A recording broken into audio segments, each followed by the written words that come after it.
44. The Master on Himself and His Experiences. August 9, 1885. Sri Ramakrishna was sitting in his room at Dakshineshwar. Rakhal, M, Dvija, and his father and other devotees were present. It was about 4 o'clock in the afternoon.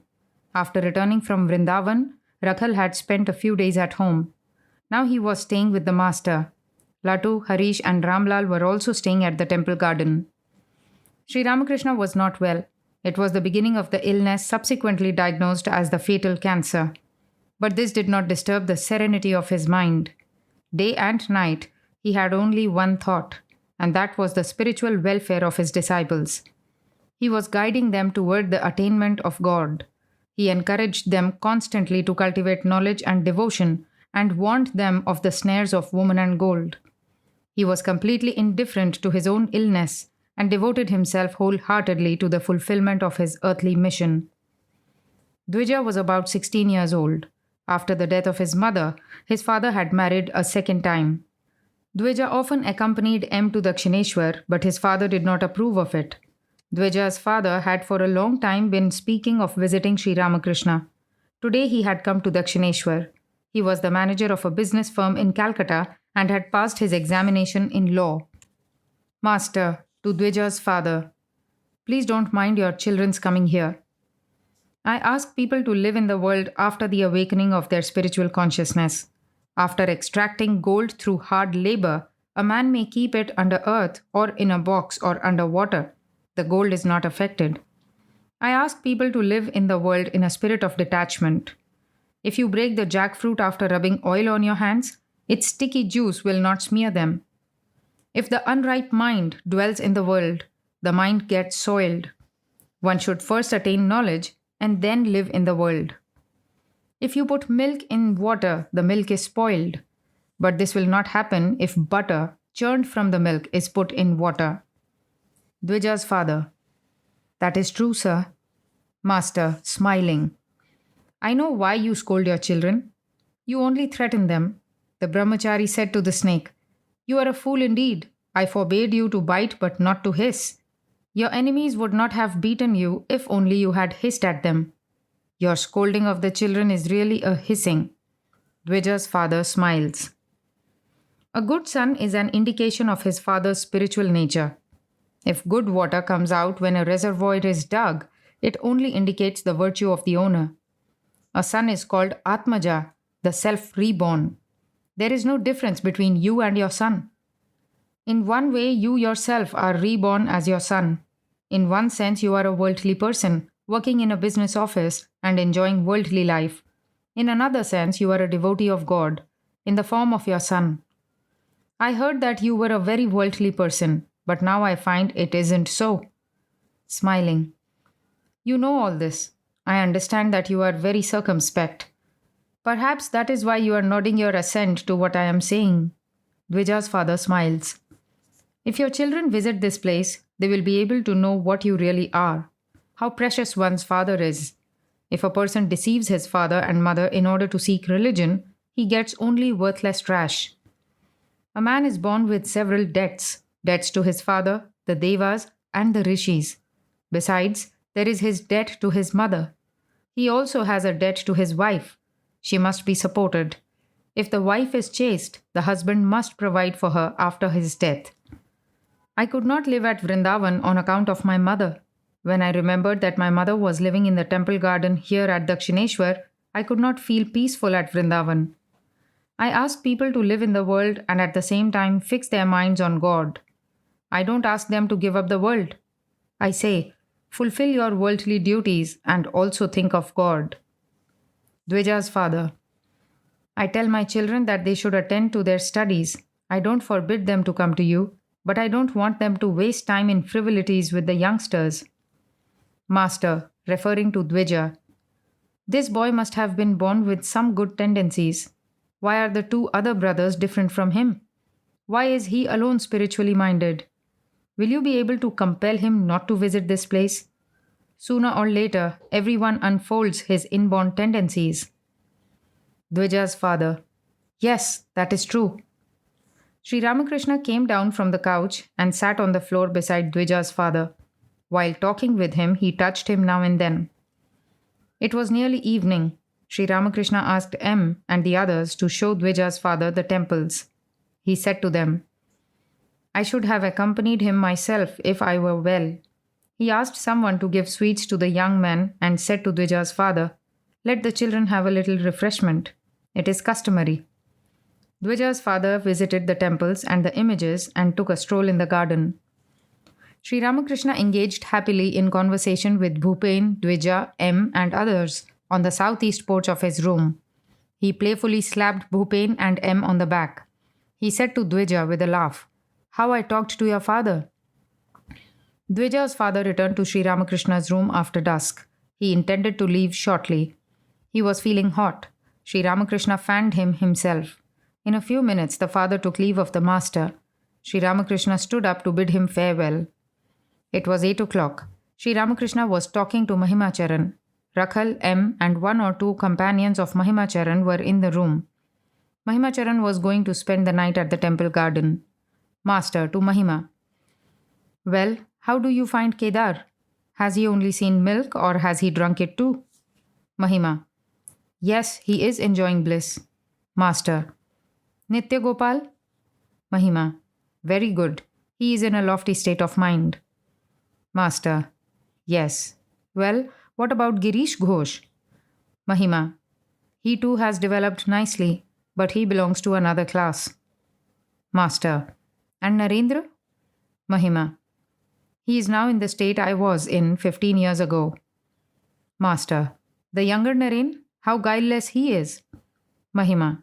Yes, quite guileless. Master. You are right. Reflecting a little. Let me see who else. It will be sufficient for the youngsters who come here if they know only two things. If they know these, they will not have to practice much discipline and austerity. First, who I am, and second, who they are. Many of the youngsters belong to the inner circle. Those belonging to the inner circle will not attain liberation. I shall have to assume a human body again in a northwesterly direction. I feel peace of mind when I see the youngsters. How can I feel joy at the sight of those who have begotten children and are engaged in lawsuits and are involved in woman and gold? How could I live without seeing pure-souled persons? Mahimacharan recited some texts from the scriptures. He also described various mystic rites of the Tantra. Master. Well, some say that my soul going into Samadhi flies about like a bird in the Mahakasha, the infinite space. Once a sadhu of Rishikesh came here. He said to me, There are 5 kinds of Samadhi. I find you have experienced them all. In these Samadhis, one feels the sensation of the spiritual current to be like the movement of an ant, a fish, a monkey, a bird, or a serpent. Sometimes the spiritual current rises through the spine, crawling like an ant. Sometimes in Samadhi, the soul swims joyfully in the ocean of divine ecstasy, like a fish. Sometimes when I lie down on my side, I feel the spiritual current pushing me like a monkey and playing with me joyfully. I remain still. That current, like a monkey, suddenly with one jump reaches the Sahasrara. That is why you see me jump up with a start. Sometimes again the spiritual current rises like a bird hopping from one branch to another. The place where it rests feels like fire. It may hop from Mooladhara to Swadhisthana, from Swadhisthana to the heart, and thus gradually to the head. Sometimes the spiritual current moves up like a snake. Going in a zigzag way, at last it reaches the head and I go into Samadhi. A man's spiritual consciousness is not awakened unless his Kundalini is aroused. The Kundalini dwells in the Mooladhara.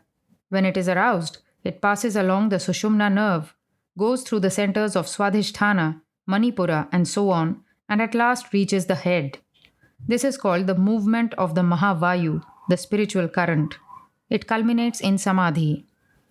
One's spiritual consciousness is not awakened by the mere reading of books. One should also pray to God. The Kundalini is aroused if the aspirant feels restless for God. To talk of knowledge from mere study and hearsay, what will that accomplish? Just before my attaining this state of mind, it had been revealed to me how the Kundalini is aroused, how the lotuses of the different centers blossom forth, and how all this culminates in Samadhi. This is a very secret experience. I saw a boy 22 or 23 years old, exactly resembling me, enter the Sushumna nerve and commune with the lotuses, touching them with his tongue. He began with the center at the anus and passed through the centers at the sexual organ, navel, and so on. The different lotuses of those centers, 4 petaled, 6 petaled, 10 petaled, and so forth, had been drooping. At his touch, they stood erect. When he reached the heart, I distinctly remember it, and communed with the lotus there, touching it with his tongue, the 12 petaled lotus, which was hanging head down, stood erect and opened its petals. Then he came to the 16th petaled lotus in the throat and the 2 petaled lotus in the forehead, and last of all, the 1000 petaled lotus in the head blossomed. Since then, I have been in this state. Sri Ramakrishna came down to the floor and sat near Mahimacharan. M and a few other devotees were near him. Rakhal also was in the room. Master to Mahima. For a long time, I have wanted to tell you my spiritual experiences, but I could not. I feel like telling you today. You say that by mere sadhana, one can attain a state of mind like mine. But it is not so. There is something special here, referring to himself. Rakhal, M, and the others became eager to hear what the master was going to say. Master, God talked to me. It was not merely his vision. Yes, he talked to me. Under the banyan tree, I saw him coming from the Ganges. Then we laughed so much. By way of playing with me, he cracked my fingers. Then he talked. Yes, he talked to me. For 3 days I wept continuously. And he revealed to me what is in the Vedas, the Puranas, the Tantras, and the other scriptures. One day he showed me the Maya of Mahamaya. A small light inside a room began to grow, and at last it enveloped the whole universe. Further, he revealed to me a huge reservoir of water covered with green scum. The wind moved a little of the scum, and immediately the water became visible. But in the twinkling of an eye, scum from all sides came dancing in and again covered the water. He revealed to me that the water was like Sachidananda, and the scum like Maya. On account of Maya, Sachidananda is not seen. Though now and then one may get a glimpse of it, again Maya covers it. God reveals the nature of the devotees to me before they arrive. I saw Chaitanya's party singing and dancing near the Panchavati, between the banyan tree and the bakul tree. I noticed Balaram there. If it weren't for him, who would there be to supply me with sugar candy and such things? Pointing to M. And I saw him too. I had seen Keshab before I actually met him. I had seen him and his party in my samadhi. In front of me sat a room full of men. Keshab looked like a peacock sitting with its tail spread out. The tail meant his followers. I saw a red gem on Keshab's head. That indicated his rajas. He said to his disciples, "Please listen to what he, meaning the master, is saying." I said to the Divine Mother, "Mother, these people hold the views of Englishmen. Why should I talk to them?" Then the mother explained to me that it would be like this in the Kali Yuga. Keshab and his followers got from here, meaning himself, the names of Hari and the Divine Mother. That is why the Divine Mother took Vijay away from Keshab's party. But Vijay did not join the Adi Samaj. Pointing to himself, "There must be something special here. Long ago, a young man named Gopal Sen used to visit me. He who dwells in me placed his foot on Gopal's chest. Gopal said in an ecstatic mood, 'You will have to wait here a long time. I cannot live any more with worldly people.' He took leave of me. Afterwards, I heard that he was dead. Perhaps he was born as Nitya Gopal. I have had many amazing visions. I had a vision of the indivisible Sachidananda. Inside it, I saw two groups with a fence between them. On one side were Kedar, Chuni, and other devotees who believe in the personal God. On the other side was a luminous space like a heap of red brick dust. Inside it was seated Narendra immersed in samadhi. Seeing him absorbed in meditation, I called aloud, 'Oh Narendra!' He opened his eyes a little. I came to realize that he had been born, in another form, in Shimla, in a Kayasth family. At once I said to the Divine Mother, 'Mother, entangle him in Maya, otherwise he will give up his body in Samadhi.' Kedar, a believer in the personal God, peeped in and ran away with a shudder. Therefore I feel that it is the Divine Mother herself who dwells in this body and plays with the devotees. When I first had my exalted state of mind, my body would radiate light. My chest was always flushed. Then I said to the Divine Mother, Mother, do not reveal thyself outwardly. Please go inside. That is why my complexion is so dull now. If my body were still luminous, people would have tormented me. A crowd would always have thronged here. Now there is no outer manifestation. That keeps weeds away. Only genuine devotees will remain with me now. Do you know why I have this illness? It has the same significance.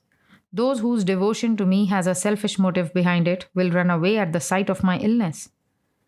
I cherished a desire. I said to the mother, O mother, I shall be the king of the devotees.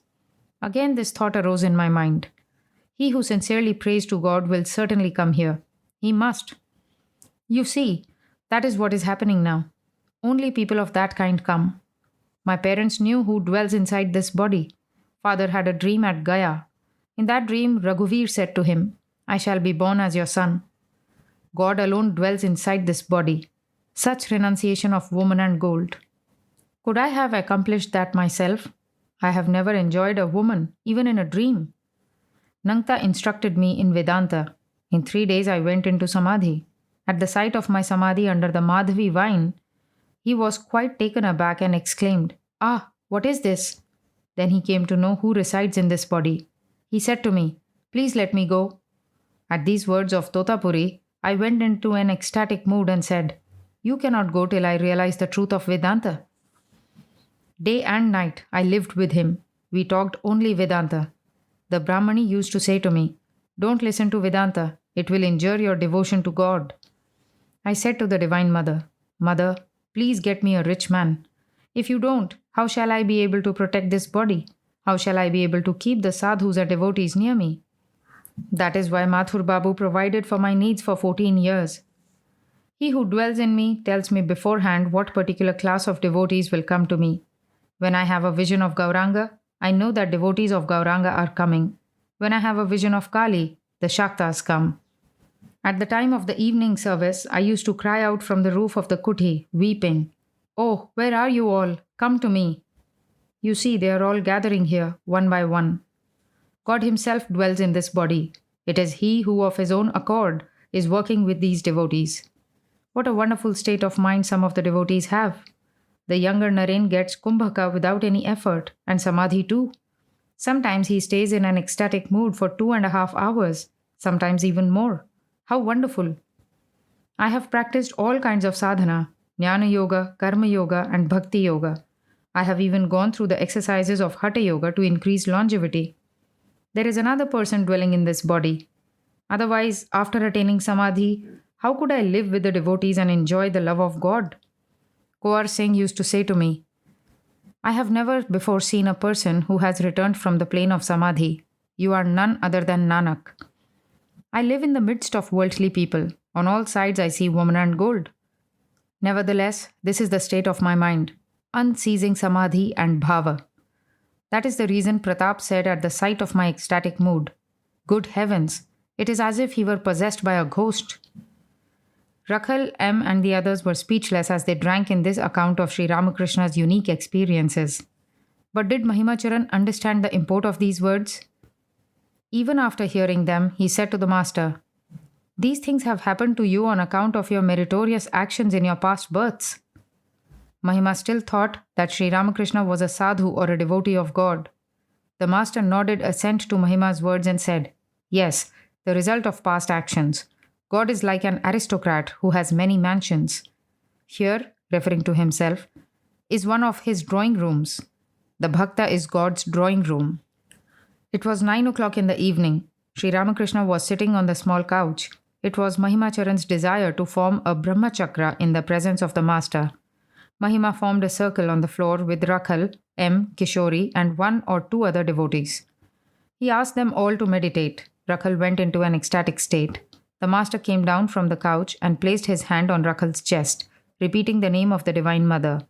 Rakhal regained consciousness of the outer world. It was 1 o'clock in the morning, the 14th day of the dark fortnight of the moon. There was intense darkness everywhere.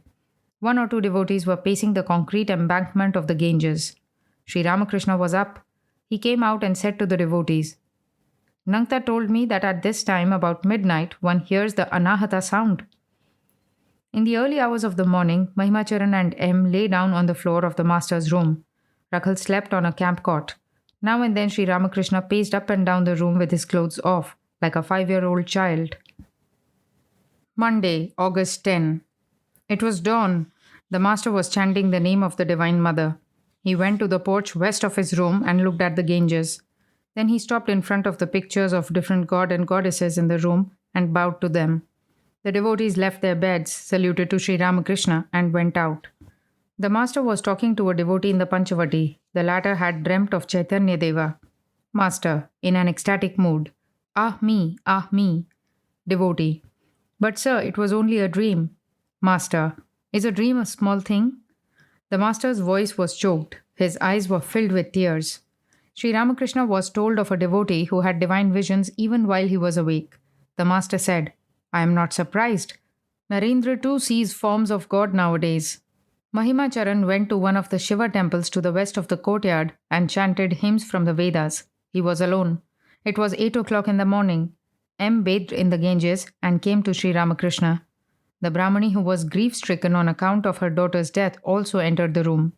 The master asked the Brahmani to give M some prasad to eat. Brahmani, please eat something yourself first, then he will eat. Master to M, take some prasad of Jagannath first and then eat. After eating the prasad, M went to the Shiva temples and saluted the deity. Then he returned to the master's room and saluted him. He was ready to go to Calcutta. Master, tenderly, go home safely. You have to attend to your duties. Tuesday, August 11. Sri Ramakrishna was in his room at the temple garden. He had been observing silence since 8 o'clock in the morning. Did he know the fatal nature of his illness? At his silence, the Holy Mother wept. Rakhal and Latu also wept. The Brahmani widow from Bagh Bazar arrived. She too was weeping at this strange mood of the master. Now and then the devotees asked him whether he would remain silent for good. The master answered them in the negative, by a sign. At 3 o'clock in the afternoon, Narayan arrived. Sri Ramakrishna said to him, The Divine Mother will bless you. Narayan told the other devotees that the master had spoken to him.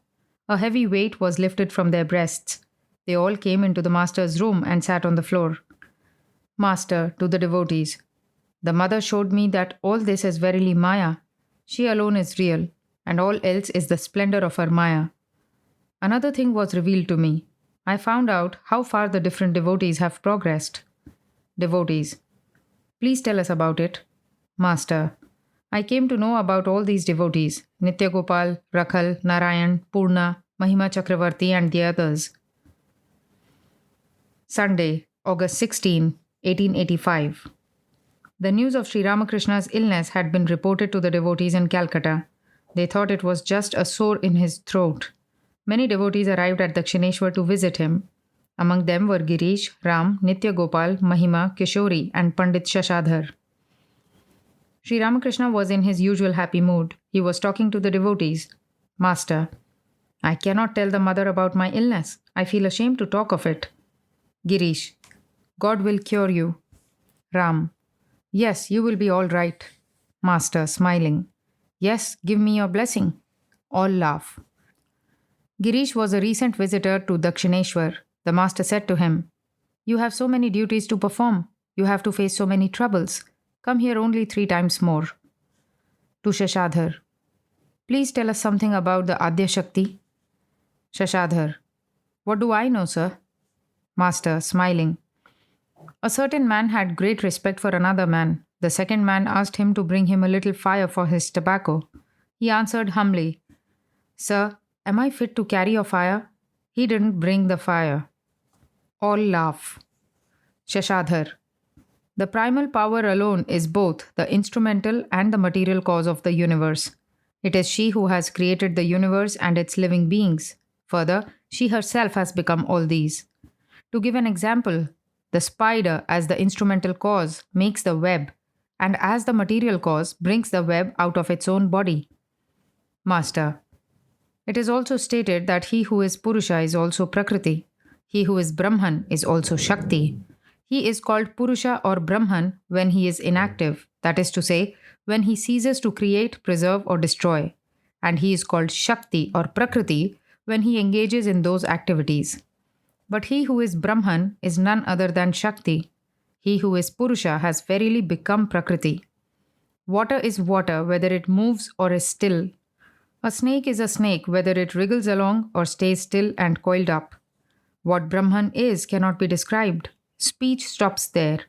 In the Kirtan, the singers at first sing, My Nitai dances like a Mata Hathi. As they become more and more ecstatic, they can hardly utter the whole sentence. They sing only Hathi, Hathi. As their mood deepens, they sing only Ha, Ha. At last, they cannot sing even that.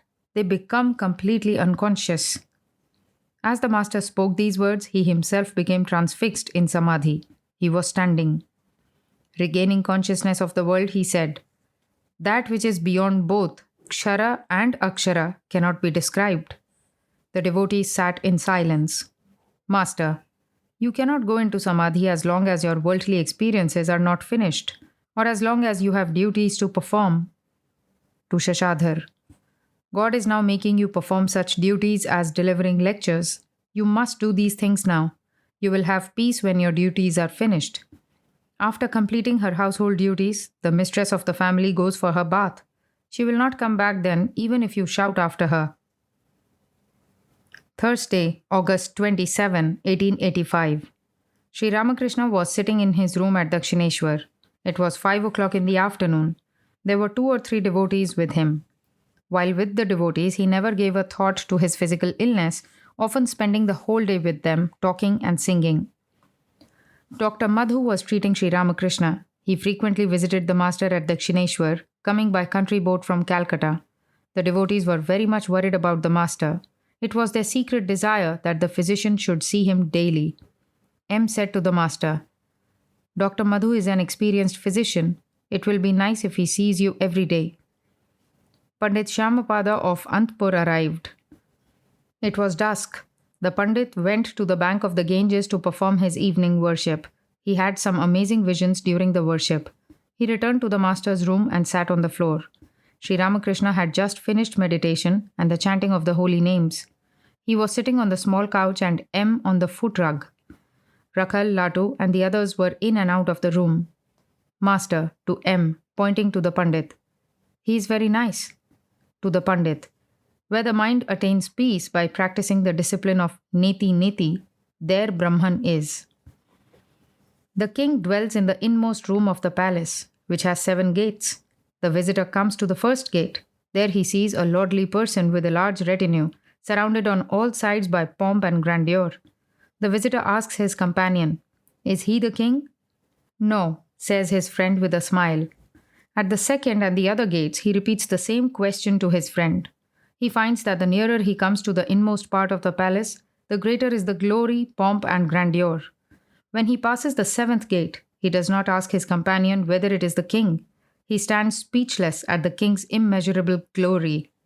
He realizes that he is face to face with the king. He hasn't the slightest doubt about it. Pandit. One sees God beyond the realm of Maya. Master.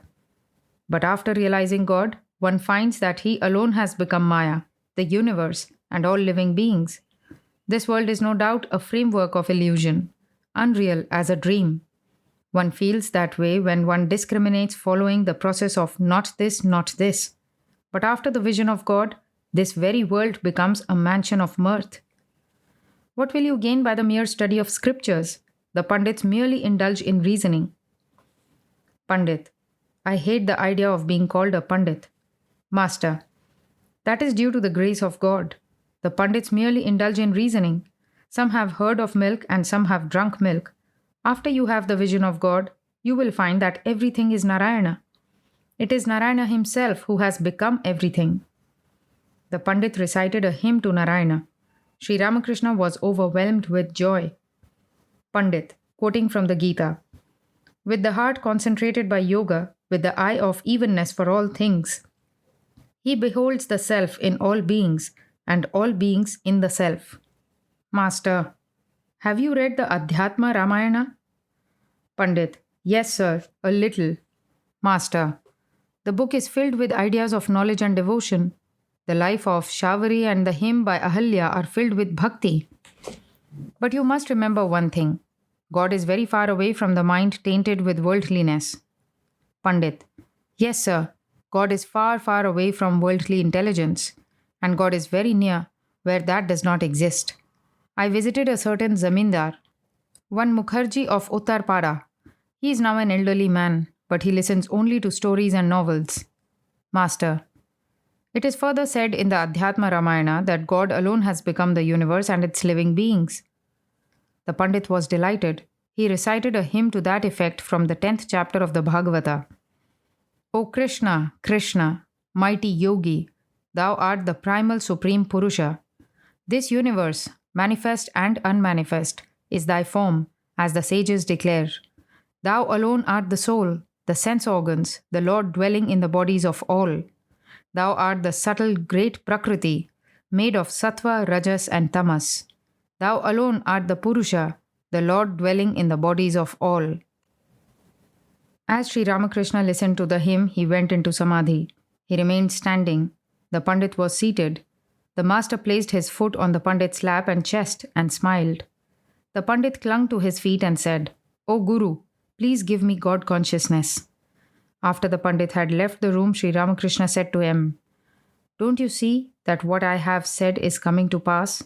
Those who have sincerely practiced meditation and japa must come here. It was 10 o'clock. Sri Ramakrishna ate a little farina pudding and lay down. He asked M to stroke his feet. A few minutes later, he asked the disciple to massage his body and chest gently. He enjoyed a short nap. Then he said to M, Now go to sleep. Let me see if I can sleep better when I am alone. He said to Ramlal, He, meaning M, and Rakhal may sleep in the room. Friday, August 28. It was dawn. Sri Ramakrishna was awake and meditating on the Divine Mother. On account of his illness, the devotees were deprived of his sweet chanting of the Mother's name. Sri Ramakrishna was seated on the small couch. He asked M, Well, why have I this illness? M, People will not have the courage to approach you unless you resemble them in all respects. But they are amazed to find that in spite of such illness, you don't know anything but God. Master, smiling. Balaram also said, If even you can be ill, then why should we wonder about our illnesses? Lakshmana was amazed to see that Rama could not lift his bow on account of his grief for Sita. Even Brahman weeps, entangled in the snare of the 5 elements. M. Jesus Christ too wept like an ordinary man at the suffering of his devotees. Master, how was that? M. There were 2 sisters, Mary and Martha. Lazarus was their brother. All 3 were devoted to Jesus. Lazarus died.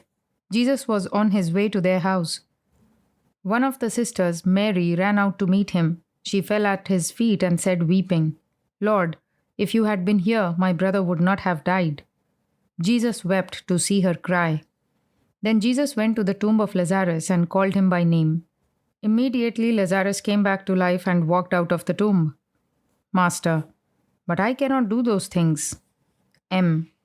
That is because you don't want to. These are miracles, therefore you aren't interested in them. These things draw people's attention to their bodies. Then they do not think of genuine devotion. That is why you don't perform miracles. But there are many similarities between you and Jesus Christ. Master, smiling. What else? M. You don't ask your devotees to fast or practice other austerities. You don't prescribe hard and fast rules about food. Christ's disciples did not observe the Sabbath, so the Pharisees took them to task. Thereupon Jesus said, They have done well to eat. As long as they are with the bridegroom, they must make merry. Master, what does that mean? M. Christ meant that as long as the disciples live with the incarnation of God, they should only make merry. Why should they be sorrowful? But when he returns to his own abode in heaven, then will come the days of their sorrow and suffering. Master, smiling.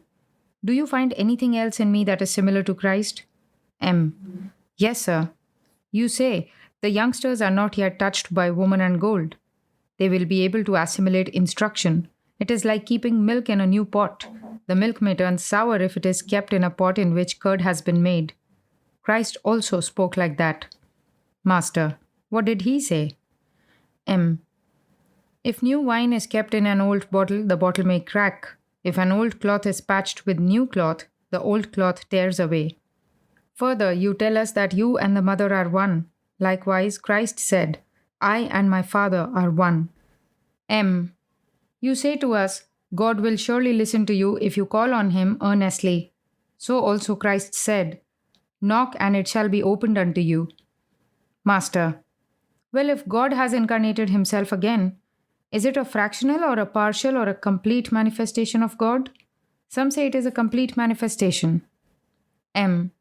Sir, I don't quite understand the meaning of complete or partial or fractional incarnation, but I have understood, as you explained it, the idea of a round hole in a wall. Master, tell me about it. M. There is a round hole in the wall. Through it, one is able to see part of the meadow on the other side of the wall. Likewise, through you, one sees part of the infinite God. Master. True. You can see 5 or 6 miles of the meadow at a stretch. M finished his bath in the Ganges and went to the master's room. It was 8 o'clock in the morning. He asked Latu to give him the rice prasad of Jagannath. The master stood near him and said, Take this prasad regularly. Those who are devotees of God do not eat anything before taking the prasad. M. Yesterday I got some prasad of Jagannath from Balaram Babu's house. I take 1 or 2 grains daily. M saluted the master and took his leave. Sri Ramakrishna said to him tenderly, Come early in the morning tomorrow. The hot sun of the rainy season is bad for the health. Monday, August 31, 1885. Sri Ramakrishna was resting in his room. It was about 8 o'clock in the evening. Though ill and suffering, he constantly devoted himself to the welfare of the devotees. Sometimes he felt restless like a child, but the next moment he forgot all about his illness and became filled with ecstatic love of God. His love for the devotees was like that of a mother for her children. 2 days earlier, on Saturday night, he had received a letter from Purna. Purna had written, I am feeling extremely happy. Now and then I cannot sleep at night for joy. After hearing the letter, the master had remarked, I feel thrilled to hear this. Even later on, he will be able to keep this bliss. Let me see the letter. He had pressed the letter in the palm of his hand and said, Generally, I cannot touch letters, but this is a good letter. That same night, while the master was in bed, he had suddenly become covered with perspiration. He had sat up in bed saying, It seems to me that I shall not recover from this illness. It had worried the devotees very much to hear this. The Holy Mother had come to the temple garden to wait on Sri Ramakrishna and was living in a room in the Nahabat. The devotees, with the exception of 1 or 2, were not aware of her presence. A woman devotee staying with the Holy Mother had begun to pay frequent visits to Sri Ramakrishna in his room. After a few days, Sri Ramakrishna had said to her, You have been here some time. What will people think about it? You had better go home for a week or so. Sri Ramakrishna lay in bed on his side with his back to the room. After dusk, Gangadhar and M arrived from Calcutta. Gangadhar sat at the feet of the master who was talking to M. Master, 2 boys came here the other day. One of them was Subodh. He is Shankar Ghosh's great-grandson. The other, Shirod, is his neighbor. They are nice boys. I told them I was ill and asked them to go to you for instruction. Please look after them a little. M. Yes, sir. They are our neighbors. Master. The other day again I woke up covered with perspiration. I don't understand this illness. M. We have decided to ask Bhagwan Rudra to see you once. He is an MD and an expert physician. Master. How much will he charge? M. His regular fee is 20 or 25 rupees. Master. Then don't bother about him. M. But we shall pay him 4 or 5 rupees at the most. Master. Listen. Suppose you say this to him. Sir, please be kind enough to come and see him. Hasn't he heard anything about this place? M. Perhaps he has. He has almost agreed not to charge any fee. But we shall pay him a little. If we do that, he will come again. Master. Ask Dr. Nitai to come. He is a good physician. But what will the doctors do, I wonder? They press my throat and make my illness worse. It was 9 o'clock in the evening. Sri Ramakrishna ate a little farina pudding and had no difficulty in swallowing it. He said to M cheerfully, I was able to eat a little. I feel very happy. Tuesday, September 1. Sri Ramakrishna was about to take his bath. A devotee was rubbing his body with oil on the veranda south of his room. M came there after finishing his bath in the Ganges and saluted the master. After bathing, Sri Ramakrishna wrapped himself in a towel and with folded hands saluted the deities in the temples from afar. He could not go to the temples because of his illness. It was the sacred Janmashtami day, the birthday of Krishna. Ram and other devotees had brought new clothes for Sri Ramakrishna. He put them on and looked charming. Again he saluted the deities. Gopalma brought her Gopala some food that she had prepared at her home at Kamarhati. She said to the master sorrowfully, But you won't eat any of it. Master, you see, I am ill. Gopalma, that is my bad luck. Please take a little in your hand. Master, please give me your blessing. A devotee brought some sugar candy. Gopalma said, Let me take it to the Holy Mother in the Nahabat. The master said, No, keep it here. I give sweets to the devotees. Who wants to send a messenger 100 times to the Nahabat for sugar candy? Let it be kept here. It was 11 o'clock in the morning. The devotees were gradually arriving from Calcutta. Balaram, Narendra, the younger Naren, Navagopal, and a Vaishnava from Katoa arrived. Rakhal and Latu were staying with Sri Ramakrishna. A Punjabi sadhu had been staying in the Panchavati for some days. The younger Naren had a tumor on his forehead. Sri Ramakrishna was strolling in the Panchavati with the devotees. He said to the younger Naren, Why don't you have your tumor operated on? It is not in the throat, but only on the forehead. That is a simple thing. People have their orchitis operated on. The Punjabi sadhu was going along the footpath in the garden. The master said, I don't attract him. He has the attitude of a jnani. I find him to be dry as wood. Sri Ramakrishna and the devotees returned to the master's room. The conversation turned to Shyamapada Bhattacharya. Balaram, Shyamapada said, When he, the master, placed his foot on Narendra's chest, Narendra went into bhava, but I did not have that experience. Master, shall I tell you the truth about it? It is very difficult to gather the dispersed mind when it is attached to woman and gold. The Pandit told me he was called upon to act as arbiter to settle people's quarrels. Besides, he has to worry about his children. But the minds of Narendra and other youngsters are not scattered like that. They are not yet touched by woman and gold. But Shyamapada is a grand person. The Vaishnava from Katoa began to ask Sri Ramakrishna questions. He was squint-eyed. Vaishnava, Sir, is a man born again? Master, it is said in the Gita that a man is reborn with those tendencies that are in his mind at the time of his death. King Bharata thought of his deer at the time of death and was reborn as a deer. Vaishnava, I could believe in rebirth only if an eyewitness told me about it. Master, I don't know about that, my dear sir. I cannot cure my own illness, and you ask me to tell you what happens after death? What you are talking about only shows your petty mind. Try to cultivate love of God. You are born as a human being only to attain divine love. You have come to the orchard to eat mangoes. What need is there of knowing how many thousands of branches and millions of leaves there are in the orchard? To bother about what happens after death? How silly! Girish Ghosh arrived in a carriage with 1 or 2 friends. He was drunk. He was weeping as he entered the room. He wept as he placed his head on Sri Ramakrishna's feet. Sri Ramakrishna affectionately patted him on the back. He said to a devotee, Prepare a smoke for him. Girish raised his head and said with folded hands, You alone are the perfect Brahman. If that is not so, then everything is false. It is such a pity that I could not be of any service to you. He uttered these words with a tenderness that made several devotees weep. Girish continued, O Lord, please grant me the boon that I may serve you for a year. Who cares for salvation? One finds it everywhere. I spit on it. Please tell me that you will accept my service for 1 year.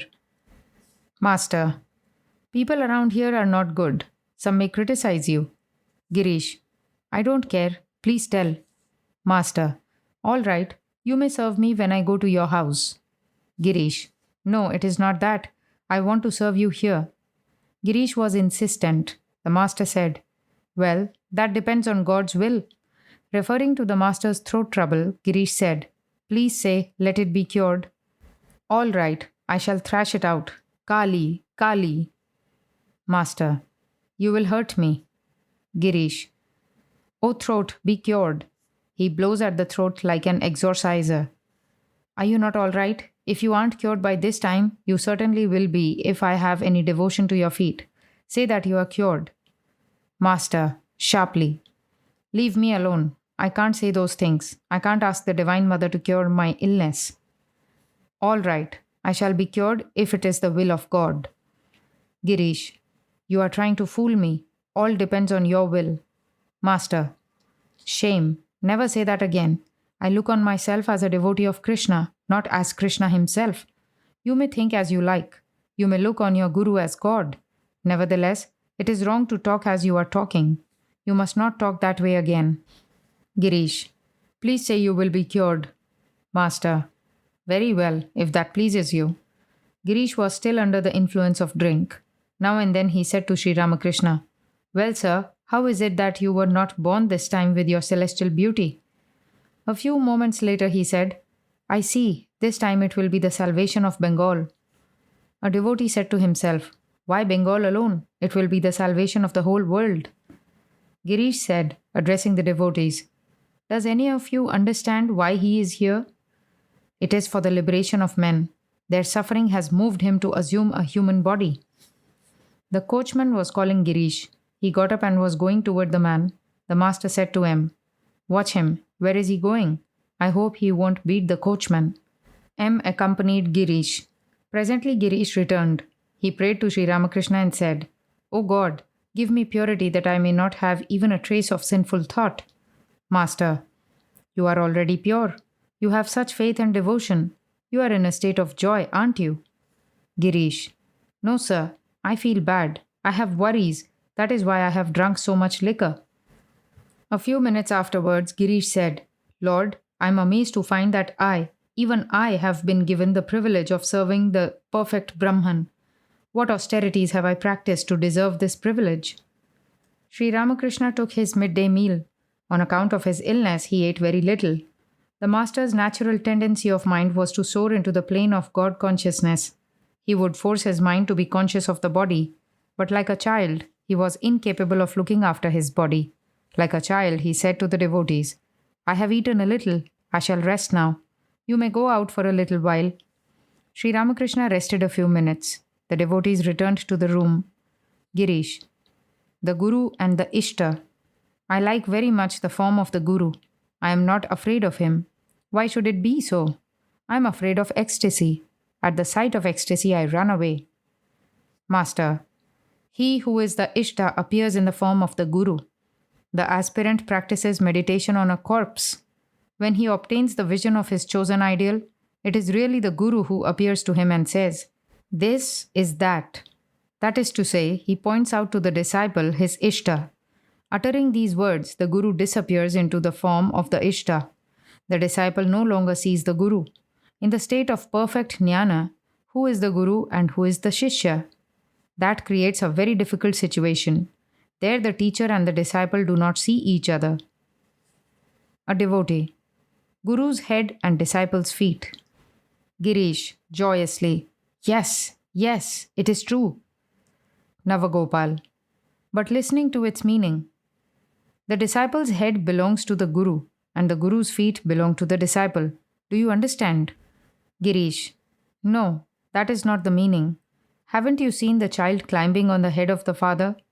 That is why the disciple's feet are mentioned. Navagopal. But then the disciple must feel like a young baby. Master. There are two classes of devotees. One class has the nature of the kitten. The kitten depends completely on its mother. It accepts whatever its mother does for it. The kitten only cries, mew, mew. It doesn't know what to do or where to go. Sometimes the mother puts the kitten near the hearth, sometimes on the bed. Devotees of this class give God the power of attorney and thus become free of all worry. The Sikhs said to me that God was kind. I said to them, "How is that? He is our father and our mother. Shouldn't parents bring up their children after begetting them? Do you mean to say that the neighbors will look after them?" Devotees of this class have an unwavering conviction that God is our mother and our father. There is another class of devotees. They have the nature of the young monkey. The young monkey clings to its mother with might and main. The devotees who behave like the young monkey have a slight idea of being the doer. They feel we must go to the sacred places, we must practice japa and austerity, we must perform worship with 16 articles as prescribed by the Shastras. Only then shall we be able to realize God. Such is their attitude. The aspirants of both classes are devotees of God.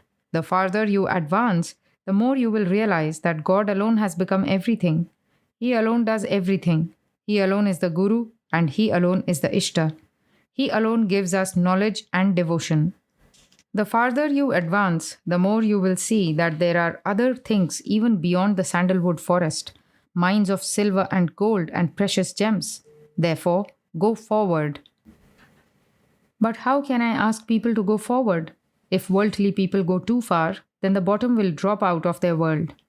One day Keshav was conducting a religious service. He said, "O God, may we all sink and disappear in the river of bhakti." When the worship was over, I said to him, "Look here, how can you disappear altogether in the river of bhakti? If you do, what will happen to those seated behind the screen? But do one thing, sink now and then and come back again to dry land." All laugh. The Vaishnava from Katoa was arguing. Master, to the Vaishnava, "Stop that sizzling noise. When butter containing water is heated over a fire, it makes that sound." If a man but once tastes the joy of God, his desire to argue takes wing. The bee, realizing the joy of sipping honey, doesn't buzz about anymore. What will you achieve by quoting from books? The Pandits recite verses and do nothing else. What will you gain by merely repeating Siddhi? You will not be intoxicated even by gargling with a solution of Siddhi. It must go into your stomach. Not until then will you be intoxicated. One cannot comprehend what I am saying unless one prays to God in solitude, all by oneself, with a longing heart. Dr. Rakhal arrived to examine Sri Ramakrishna. The master said to him eagerly, "Come in and sit down." The conversation with the Vaishnava continued. Master, man should possess dignity and alertness. Only he whose spiritual consciousness is awakened possesses this dignity and alertness and can be called a man. Futile is the human birth without the awakening of spiritual consciousness. There are many men at Kamarpukar with big bellies and imposing mustaches. Yet the villagers go with palanquins and bring righteous and truthful persons from 20 miles away to arbitrate their quarrels. They do not bring mere pandits. Truthfulness is the tapasya of the Kali Yuga. Truthfulness, submission to God, and looking on the wives of other men as one's own mother. These are the means to realize God.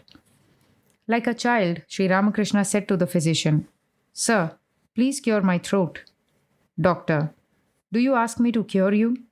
Master, "The physician is Narayana himself. I honor everybody. You may say that if I look on all as Narayana, then I should keep quiet. But I also accept the words of the Mahut Narayana. The pure mind and the pure Atman are one and the same thing. Whatever comes up in the pure mind is the voice of God. God alone is the Mahut Narayana.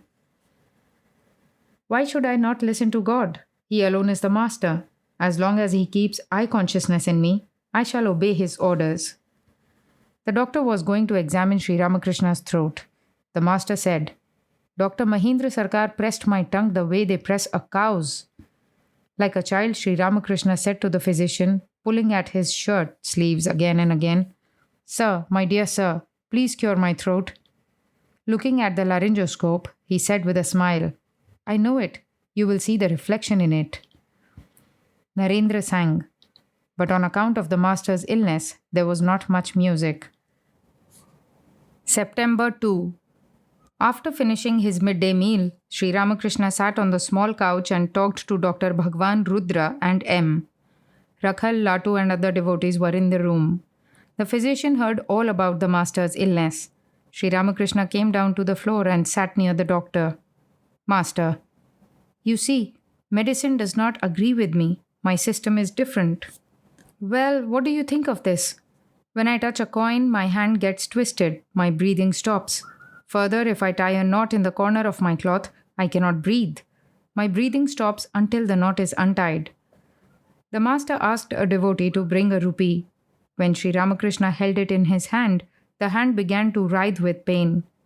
The master's breathing also stopped. After the coin had been taken away, he breathed deeply 3 times and his hand relaxed.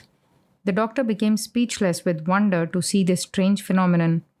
The doctor said to M, "Action on the nerves." Master to the doctor, "I get into another state of mind. It is impossible for me to lay up anything. One day I visited Shambhu Malik's garden house. At that time I had been suffering badly from stomach trouble. Shambhu said to me, 'Take a grain of opium now and then. It will help you.' He tied a little opium in a corner of my cloth. As I was returning to the Kali temple, I began to wander about near the gate as if unable to find the way.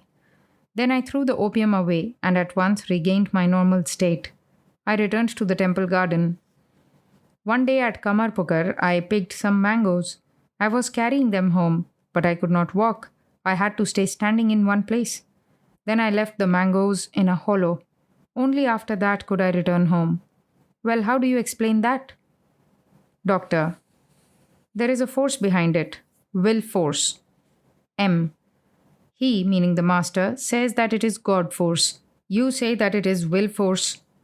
Master, to the doctor, "Again I get into such a state of mind that if someone says I am better, I at once feel much better. The other day the Brahmani said, 'You are 50% better.' At once I began to dance." Sri Ramakrishna was much pleased with the physician. He said to him, "You have a very fine nature. There are 2 characteristics of knowledge, a peaceful nature and absence of pride." M. The doctor has lost his wife. Master to the doctor, "I say that God can be realized if one feels drawn to him by the intensity of these 3 attractions: the child's attraction for the mother, the husband's attraction for the chaste wife, and the attraction of worldly possessions for the worldly man. Please cure me of my illness." The doctor was going to examine the master's throat. Sri Ramakrishna was seated in a chair on the semicircular porch. Referring to Dr. Sarkar, the master said, "He is a villain. He pressed my tongue as if I were a cow." Doctor, "He didn't hurt you purposely." Master, "No, he pressed the tongue to make a thorough examination." Sunday, September 20, 1885. Sri Ramakrishna was sitting in his room, surrounded by devotees. Navagopal, Haralal, Rakhal, Latu, and others were present. A Goswami, who was a musician, was also there. M arrived with Dr. Rakhal of Bao Bazar. The physician began to examine the master. He was a stout person and had rather thick fingers. Master, smiling to the physician, "Your fingers are like a wrestler's." Mahendra Sarkar also examined me. He pressed my tongue so hard that it hurt me. He pressed my tongue the way they press a cow's. Doctor, "I shall not hurt you, sir." The physician made out his prescription. Sri Ramakrishna was talking. Master to the devotees, "Well, people ask why, if I am such a holy person, I should be ill." Tarak, "Bhagwan Das Babaji too was ill and bedridden a long time." Master, "But look at Dr. Madhu. At the age of 60, he carries food to the house of his mistress and he has no illness." Goswami, "Sir, your illness is for the sake of others. You take upon yourself the sins of those who come to you. You fall ill because you accept their sins." A devotee, "You will soon be cured if only you say to the Divine Mother, 'Mother, please make me well.'" Master, "I cannot ask God to cure my disease. The attitude of the servant-master relationship is nowadays less strong in me. Once in a while I say, 'O Mother, please mend the sheath of the sword a little.' But such prayers are also becoming less frequent. Nowadays I do not find my eye. I see that it is God alone who resides in this sheath." The Goswami had been invited to sing Kirtan. A devotee asked, "Will there be any Kirtan?" Sri Ramakrishna was ill. and all were afraid that the kirtan might throw his mind into ecstasy and thus aggravate the illness. Sri Ramakrishna said, "Let there be a little singing. All are afraid of my going into ecstasy. Spiritual emotion hurts the throat." The Goswami began the kirtan. Sri Ramakrishna could not control himself. He stood up and began to dance with the devotees. The physician watched the whole scene. A hired carriage was waiting for Dr. Akhil. He and M were ready to leave for Calcutta. They saluted the master. Sri Ramakrishna said to M affectionately, "Have you had your meal?" Thursday, September 24, 1885. It was the night of the full moon. Sri Ramakrishna was sitting on the small couch. He was very ill. M and some other devotees were sitting on the floor. Master to M. "Every now and then I think that the body is a mere pillowcase.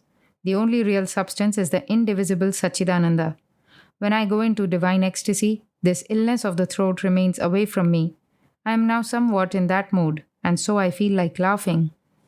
Some ladies of Dvija's family arrived. They saluted the master and sat on one side. Pointing to one of the ladies, Sri Ramakrishna asked, "Who is this lady? Is it she who brought up Dvija? Why has Dvija bought an Ektara?" M. "It has 2 strings, sir." Master. "Dvija's father is opposed to his views. Won't other people criticize him? It is wise for him to pray to God secretly." A picture of Gauranga and Nitai hung on the wall of the master's room. It was a picture of the 2 brothers singing devotional songs with their companions at Navadvip. Ramlal to the master. "Then may I give him," meaning M, "the picture?" Master. "Yes." Sri Ramakrishna was then under Dr. Pratap's treatment. He awoke at midnight and felt extremely restless. Harish, his attendant, was in the room. Rakhal also was there. Ramlal was asleep on the veranda. The master remarked later on, "I was feeling extremely restless. I felt like embracing Harish. They rubbed a little medicinal oil on my head. Then I began to dance."